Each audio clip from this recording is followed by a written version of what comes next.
of my classroom tour.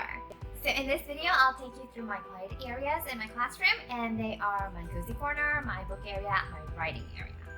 Don't forget that this is a 4-part video for my classroom tour, so this is part 2.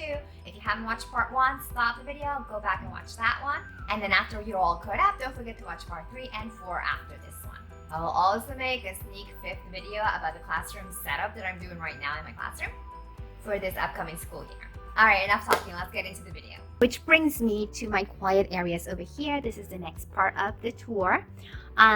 I use my cozy corner as my calm down space, break space, whatever you want to call it, my safe space. We call it the cozy corner. And I spent about a week and a half just on this at the beginning of the year, and we constantly go over it and review it, and just we try to give the students as much of a chance to be proficient in naming their emotions, in understanding how to calm themselves down, how to take a break, how to even realize that they might need a break. So this space is not like a timeout space at all. It's just for them to come and calm themselves down. I read this book by Pocket Preschool again at the beginning of the year that kind of goes over how to calm yourself down when you're upset, but not just when you're upset. Sometimes we get silly, sometimes we get too giggly, and we need to bring that down. So anytime we have any big emotion that we can't control, we'll come here and try to get ourselves calm and our brains ready. And that's something that I really use a lot, like get yourself ready, get your brain ready to be part of the classroom, because when our brains are too upset, they don't think you can't do anything fun, and when your brain is too excited, it will shut down as well. So we need to make sure that we're calm and ready to work, and that's when we come here. Another book that I read to them to kind of go over this again, and I got this in January, I think, this past school year, because I knew that they needed some sort of reminder. It's Puppy Mind. So it's about like where your mind is going, and we need to bring it back down and settle it down before we can do our classwork. We also go over Tucker Turtle, and if you haven't heard of Tucker Turtle, Google it. It's everywhere, and I'll put the link to the Saffold website, which is where I got Tucker from, and the solution kit. And we go over Tucker because in simpler terms, he shows the students how to calm themselves ready and how to solve a problem. So this is the Tucker technique. I have it right here next to their beanbag when they come and calm down. If something happened, if they're upset, angry, some sort of conflict happened, they can come here, stop and think, take their breaths, and then find a solution. And I have the solution kit right next to it on this shelf. This one came off. So there are 10 solutions in the kit. Again, these are all free on the Saffold website. And we go over these at the beginning of the school year. We practice them. We do small groups with them, not just by mention. Like I take the time to do at least 2 or 3 small groups in the beginning of the school year to go over each of these solutions.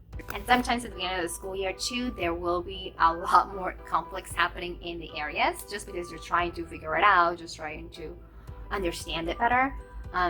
So I do have these in a smaller form that I walk around with, and I will, as I'm walking around, making sure the students are settling in their areas, and if I see a conflict, I go ahead and start the conflict resolution steps with them so they get better at recognizing them. And then I might bring them here, because if I don't have it, or if it's not near them in their area, they can always come here and refer to them throughout the day.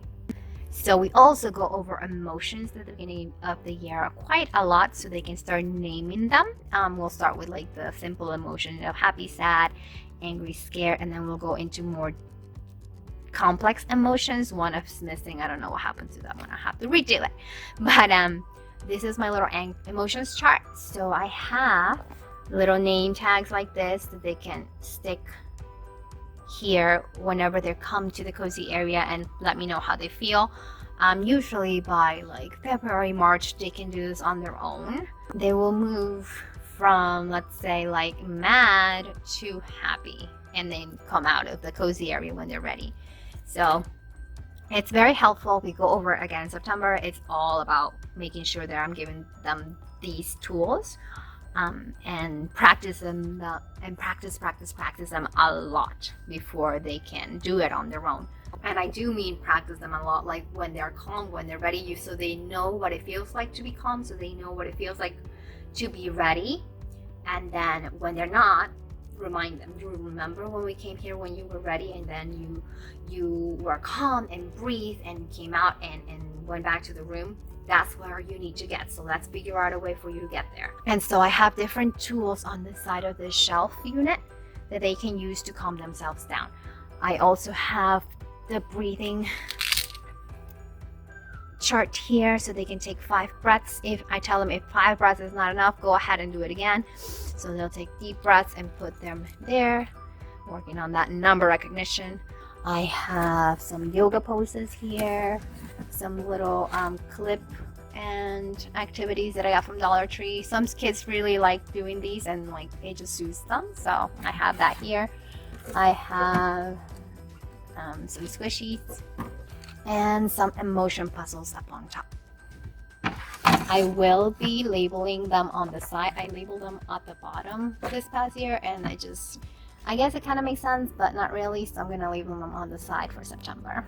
I also got lucky that I have these dry erase mirrors, so they can look at themselves. If they want to, they could draw their emotion here, and then just kind of check on their face and their expression to see how they're doing, how they're looking. And that's another way to check on their own selves. I have the techniques on one of these cups so they can look through and see which tool they're going to use to calm themselves down. Dry erase markers for them to draw. Some of them like to doodle to calm down. And motion sticks so they can, if they don't have the words yet, or if they don't have practice saying how they feel, they can look through these and let me know by picking one of these. And then here's where I keep all the names for the chart. And here was where my breathing thingies usually go.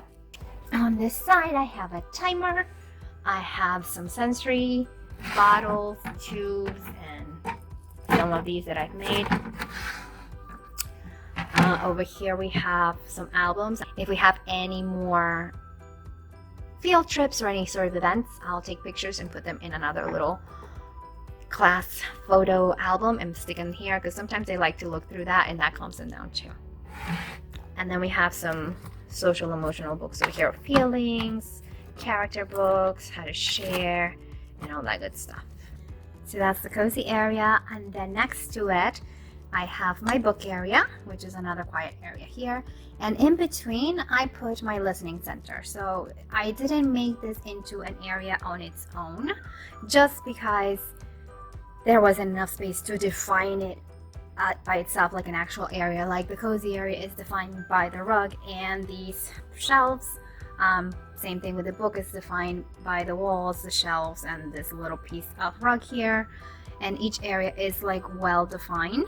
I couldn't do that with the listening area, so to say, and I didn't want to put it with the music area just because I feel like listening to books, audiobooks, is a quieter activity than music.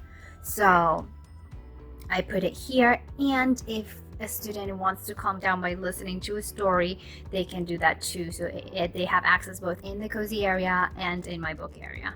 Now, as you can tell, I don't have one of those shelves where the books all can be seen, like the front covers of the books. The closest thing I have is that corner piece over there where I can put 3 books down, and that is where I put my unit area. So every time we come up with a new book for the unit that week, any sort of focus book, I'll have the students place them on these 3, and then I just keep rotating them and putting them away as the weeks go along.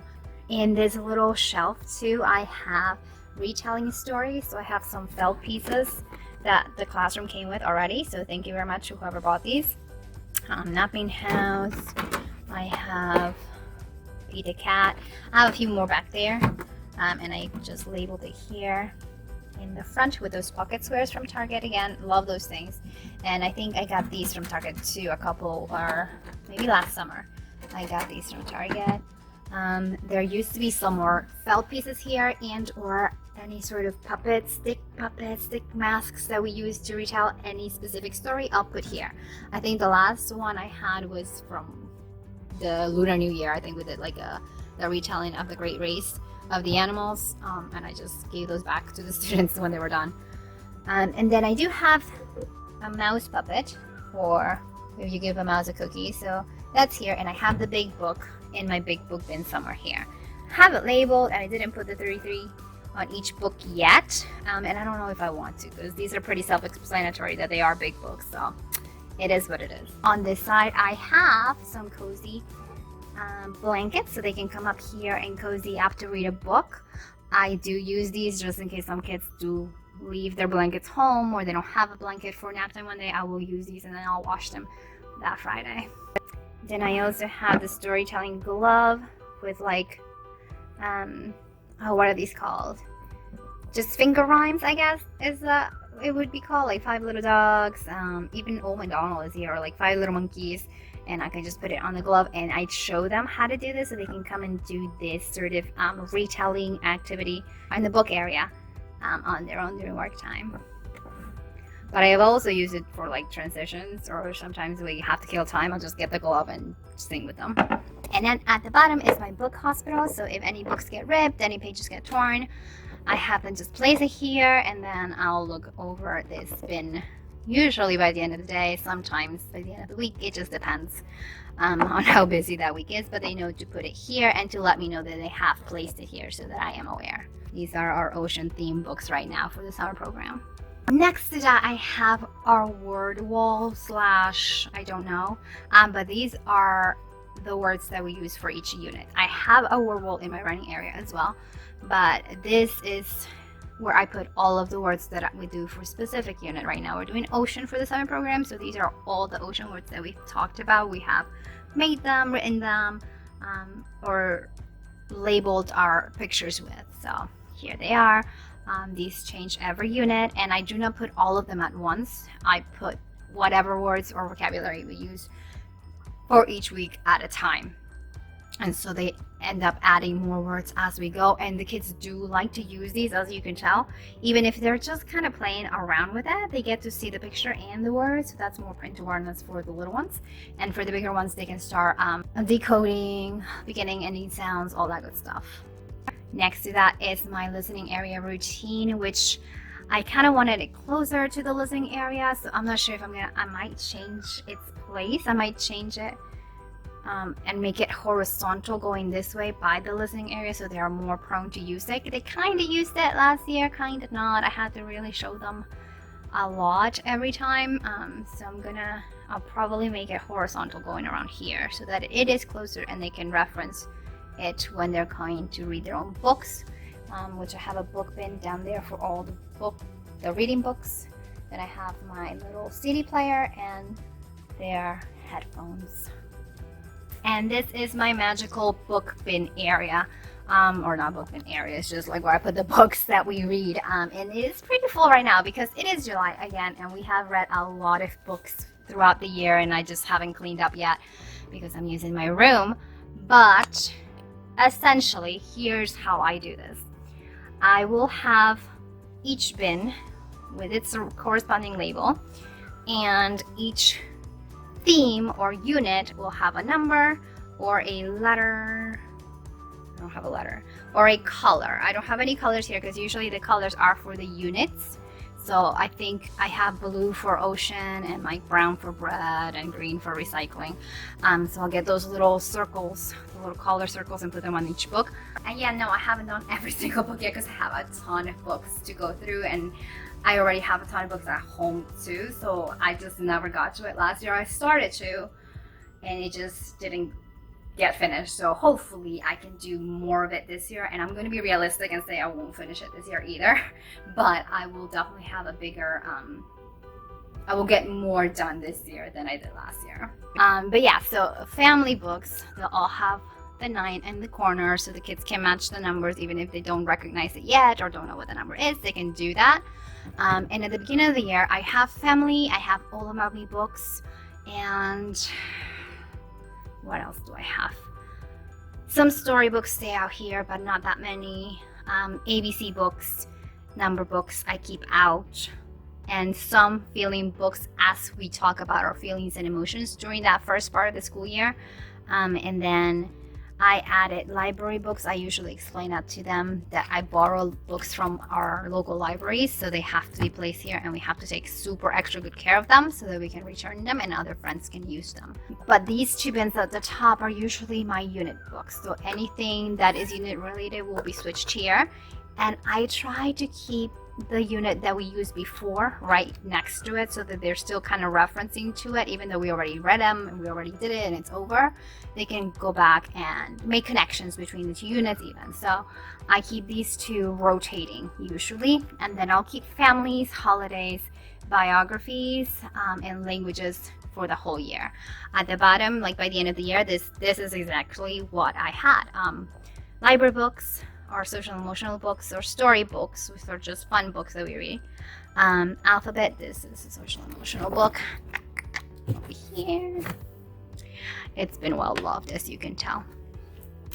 So I have, some alphabet books, number books, and then our class books that we make together, which are literally just pages stapled together, and I'll put a little cover on them. For each unit, I think we made like one for pets, one for emotions, we made one for, okay, that's our pet. At the end of the year, I had them write tips from last class, so I will read this one to my new students in September from last year's class. We made a little tips book that they wrote. So beginning of the year, I'll probably have like 2, maybe 3 books in each bin, so they get used to putting them away and finding where they go, and just getting used to the books that we're going to read for most of the school year. And believe it or not, like, they will still read this many books. Like all of these books have been read again and again and again throughout the school year. I kid you not. So it happens, it works. You just have to teach them at the beginning of the school year how to treat the books, how to read the books, how to put them away, and just practice, and without like getting overwhelmed yourself. As I know, as teachers, sometimes, especially me, I like things orderly and I like them to be done a certain way. And I just have to remind myself, they're 3, they're 4, this might be their first time where they have to put things back in a specific place. So I'm here to help them through that, and so hopefully by the end, or by the time they leave me after 2 years, they can get a little bit better at it on their own.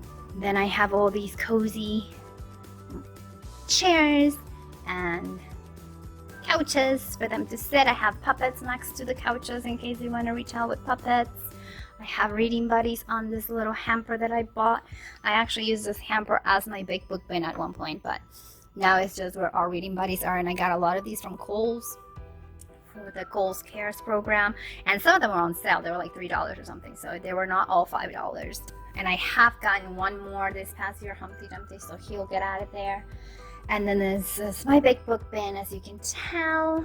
And here, I feel like I need to find a better place for it, but this is where I have my felt board. It has gotten a lot of love and use, so at least that's a good thing, but I might have to fix it because it might be breaking over here. Yeah, another thing to add to my fixing list. But felt board, so they can use the felt pieces over here and retell. Sometimes I will have made a special felt pieces for a particular story or unit book that we read, so I'll have that in there as well for them to use and retell on their own during work time. And book area is one of my morning routine choices that they can do, so they get used to really going in there and reading, even if they don't want to at the beginning. Like, you have the choice to go to the work in the toy area or the book area, and sometimes toy area gets really filled up right away, so they go in the book and I sit there with them and I read them and I model how to use that, especially that very first few months. Like, a few months in, they are doing it on their own and they're enjoying reading the stories to each other, and it's such a good thing for them to practice doing at this stage of the game of their educational career, so that once they move on to the bigger grades, they already have that love for reading. On this wall, I have my letters, and I had my students write down the label for this letter wall, although I honestly don't really like it. I might just put the letters down here somewhere, maybe for them to refer to them if they want to, just because it's too high up. And if you you know anything about early childhood, you know that everything has to be at eye level for them to interact with it and to make it purposeful and useful and just like it makes sense. Otherwise, they're not gonna look at it and what's the point, you know? So I might bring these down here and then make this some sort of literacy prompt bulletin board or something that they made, some sort of other art wall for them to put their own creations up there. And last but not least, on top of the shelf, I have my Library Day Friday sign in, sign out thingy. So here's how I do Library Day. Every Friday, students can choose any books here except for library books to take home for the weekend, or essentially for the whole week, because they bring it back next Friday. It's due usually the next Friday coming up, and if they don't bring it back, they can't take another book out. So that's been a very good incentive for them to be able to take out a new book. They have to really make sure they are being responsible and at home. And I tell the parents too at the beginning of the year, they're back to school, I remind them every week. I'm like, they have this book, please make sure that you read it to your child and just bring it back next week. A lot of them bring it back just on Monday, so they're good to go for next Friday. Other ones will wait until that next Friday, but that's fine with me. They take a book home, they bring it back, and then they take another one. And the only limitations I have is they can't take a library book out because then I have to return it. And they can't take one of the unit of study books here just because we might be rereading them again that following week. So I need it, like, I need to have them with me all time. But once, because we rotate these, some of these will go back in here on that first shelf, so they can, after maybe a week or two, they can take it out. So next to my book area, I have my writing area right here, and it kind of worked out with this unit, this like little shelf thing that I have, writing center that I have, because it had the shelf on one side and the bench on the other side, and I was like, this is perfect to divvy up the two centers and make sure that I have some more cozy sitting arrangements for my book area. So I just got lucky that way. So my writing area is where my other word wall is, and this was supposed to be the main word wall, and I don't know why I thought I would fit enough things in there. It is too small, especially for them, but just because like I try to make sure that everything that they read is big enough for them to just kind of not have to squint to read the word. So this didn't end up working for our unit walls. So what I use this for is for their names. So when I get my class list, I'll print out their names, put their pictures next to them, and have them each put their name on the word wall so that they know where they go. And if they have never seen their name before, they can start getting used to it. They can start getting used to their beginning letter, and they can see each other's names too. And that way, whenever they want to write something to each other, they can just refer to this word wall right here, get their writing utensils, and start writing things. They usually mail things out to each other there too, so it's really cute. This is the shelf where I have my paper. Honestly, I think I just need this little paper tray. I don't think we've used this much at all, so I might have to trash that for next year. But I'll have some of my dry erase boards here, some of my dry erase papers here from our Stu from Buckler Preschool. I'll link that down too, as well. Some tracing lines and curves for my little ones, dry erase markers, and line paper that the school gave us. I don't necessarily expect them to write on this line paper. Like, it's not, I don't think it's appropriate at all for this age, but that's what I got, so that's what we got. I have this little touch board for some of my little friends who are still working on their fine motor, so they can at least begin to see how letters are formed by lines and curves, and it's a little bit more sensory too for certain kids. I have some trays which I have to clean out. It's been used. It tells me that the kids use it, so I'm good with it. But these I got from Michael's, I think, last summer as well. I think they're still selling them out, actually. So I got two for them to sit and work here. I have clipboards for them to sit with too as well. If all the trays are being used and this table is being used, they can definitely use the clipboards to sit down on their own and chill. I have this little pillow from IKEA from I don't even know how long ago. But they can sit against the wall on the pillow, so they have a little bit more comfort. And then I have magnet letters, big magnet letters.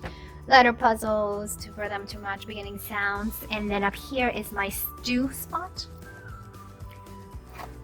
Right now we're doing sound stews. So again, Pocket of Preschool, y'all. Go get it. This classroom came with these 2 bins of magnet letters, so I was very grateful. But then I went ahead and got more, as you can tell, like I got some of the Target magnet letters too from the dollar spot. And I have them both uppercase, lowercase. And I usually have more because I'll do this at the beginning of the year, not at the beginning, but like I'll introduce it as a small group. So each student in my group will get a tray and a spoon with a magnet and a bowl and the recipe cards for them to practice.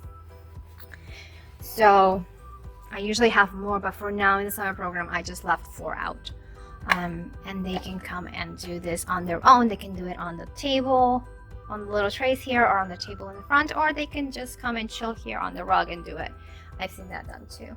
Up on top I have my timers, as I told you before, and I think, yeah, these are just extra dry erase erasers. But sometimes I'm thinking that I'm going to use this little bin to put some of the words from our word wall, and then they can use these words as well with this too, so they can make those words here too. And these are put the wrong way, but I do have them labeled. I just don't have them labeled on the shelf. So this one doesn't need a label, obviously, but these do, because these are not see-through. And my little lovely students just forgot to put them back how they go, but they are labeled. I promise, everything has to be labeled. Preschool, it is a necessity. It's not a choice. On my writing table, I have my writing tools. I have 2 sets of pencils, usually just because I will take each of these into our small group tables. I have 2 small groups. I do 1 small group and my TA does the other small group, so that's why I have usually 2 of everything. So we'll just take each a cup. These are markers for them to sign in with during their signing book time when they come in. Then I have crayons here as well. I might be getting the chubbier markers and the smaller markers, just because I learned that that's easier for the little hands to handle, especially my 3-year-olds. So I might be doing some changes with the markers. But for now, they have been using these. They can rainbow write their names or just make little pictures, lines, whatever. They have options. This is where I store my signing book, and I'm going to have to redo these labels. And they got like this because I kept putting them back like this and it got squished, and yeah. So I'll just put the letter, tag it, so the kids can go in here, open up to their name and do their page. I have each day of the week has a different color, and then they can write each individual letter in the box that it goes to. They have a model up at the top, and they are blank for the older ones. For the younger ones, I have letters there for them to trace. And even before they can trace my teeny tiny ones, I let them just, as long as they can start practicing to hold the pencil and making marks, that's all I want from them. I don't want my 3s coming in and trying to, I don't expect them to trace right on the line. I don't expect them to know the letters. I just want them to practice holding a writing tool, however they hold it, so I can see what I need to work on, and just making marks. Let's see how strong their grip is. Let's see how strong their marks are. And that gives me a little bit more of a tool of assessment at the end of the year to see where I need to work or what I need to work with. I have letter books here as well if they want to look for words that begin with a certain letter. Chalk and little chalk boards from Handwriting Without Tears. I used Handwriting Without Tears before in my previous school, and I use it now too. And I think I heard my OT or an OT, somebody say that for beginning writers, for little ones, for them to really get a sense of letter formation and the shapes and the lines and everything that they're making, to use chalk instead of the dry erase boards, because it gives them more friction so they can really feel the shape and the lines of each letter. So these my kids love. I just have them get a tissue to wipe it every time they're done. Then I have some letter stamps and some dry erase numbers for formation. They've been used. Usually my older 4s, 5s get to use these more than my little ones, but they're here just because I didn't really find anywhere else to put them. And then I have some number stamps here as well. they don't use the plus or the equal. They literally just do the numbers in case they need to put a number down somewhere, or if they just want to make a design. Sometimes they'll make designs with the numbers, which is cool. I have a bin of stickers, and I don't use stickers as prizes or rewards or anything, just because I don't do extrinsic motivation type of things. Everybody can come here and use the stickers and practice their fine motor skills. It's totally fine. And I also have some letters, and these again came in the classroom already, so thank you whoever made them. Oh, some of my kids have made their own letters. Cool. And they can use these to make words or to decorate whatever they want to decorate, make their names. Totally up to them. And then at the bottom, I have some more handwriting without tear stuff. And I do need to relabel some things because these have been used again and again. So I have all my curved wooden sticks over here. I have the little ones here, I think. Yep. Some of the letter cards, the uppercase letter cards here. The mats here for Matman, the little hands and eyes that are over here. And then these little sound things that I have to go back and add more batteries to them because they don't all make a noise. Some of them do. Yeah. Again, these came in the classroom already. I got super lucky, so there you go. And that is my writing area. So that's it for my quiet areas. The next two videos will be about the areas in between my quiet areas and my loud areas, and then just a little bit around my classroom.